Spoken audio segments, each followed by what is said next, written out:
Good morning সবাইকে। সকাল সকাল ব্ল্যাক কফি দিয়ে মর্নিংটা বেশ ভালোই শুরু হলো।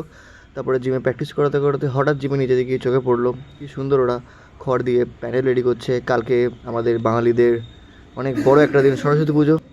তো তোমরা খুব চুটিয়ে মজা করো, খুব এনজয় করো। তারপরে আমি একটু ওটসমিল নিয়ে নিলাম, নিয়েই ক্লায়েন্টদের একটুখানি দেখে প্র্যাকটিস করিয়ে তারপর বেশ কিছুক্ষণ পরে জিম একটু খালি হয়ে যাওয়ার পর আমি নিজে প্র্যাকটিসটা শুরু করলাম। আজকে বেশি কিছু ওয়ার্কআউট করিনি। এই সপ্তাহের মধ্যে আমার বাইসেপটা একটু স্কিপ গেছে, আমার চেস্ট স্কিপ গেছে, ফোরামও হয়নি। তো সে কারণে আজকে একটু সময় কম ছিল বলে আজকে চেস্টে যাইনি, আজকে স্টার্ট করলাম বাইসেপ দিয়ে। তো আজকে বাইসেপ আর ফোরামটাও ট্রেন করেছি। আর যে ফার্স্ট শুরু করলাম একটু পিচের কার্ল দিয়ে, তারপর চলে গেলাম সেকেন্ড ওয়ার্কআউটে, সিঙ্গেল হ্যান্ড ডাম্বেল কার্ল। তারপরে তো আরেকটা ওয়ার্কআউট করেছিলাম কিন্তু সেটার ভিডিওটা আমি শ্যুট করতে পারিনি। তারপরে নেক্সট আমি করেছিলাম রিভার্স গ্রিপ বারবেল কার্ল।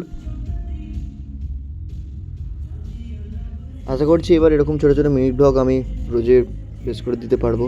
শুধু এরকম ওয়ার্কআউট রিলেটেড মিনি ব্লগ নয়, আমার ডেইলি লাইফস্টাইলের ব্লগ আমি শেয়ার করব, যতটা পারবো ততটা আমি শেয়ার করব।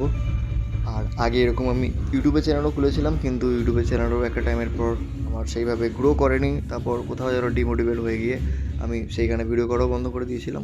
কিন্তু আবার আজকে ফেব্রুয়ারি মাসের 1 তারিখ চেষ্টা করলাম আজ থেকে একটুখানি এরকম ইনস্টাতে বা ফেসবুকেতে একটু মিনি ব্লগ শেয়ার করার। তারপর আয়নার সামনে দাঁড়িয়ে একটু ক্যাথ মারলাম। আজকে ওয়ার্কআউট আমি এখানে শেষ করলাম। চলো নেক্সট ভিডিও দেখা হচ্ছে। টাটা, সবাই ভালো থেকো।